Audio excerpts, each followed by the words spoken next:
In our Python project, I will create a new Python file. I will name this file logical operations.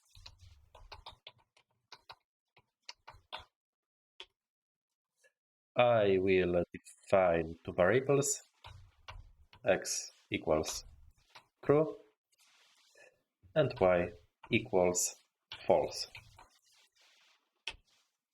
And I will try to see the output of our three logical operations.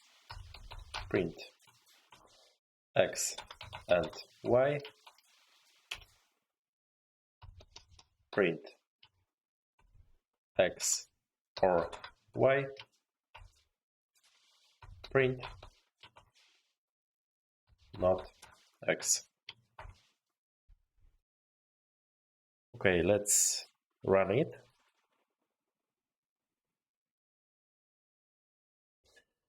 And yes, for the first operation, we can see that the result is false. For the second operation, we can see that the result is true.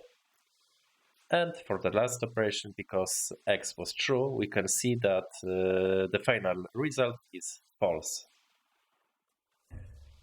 And yes, that's all about operations. Now you are familiar with Python basic operations, arithmetic, assignment, comparison, and logical operations. By understanding this, you can perform a wide range of tasks and build complex programs. Let's move to the next section.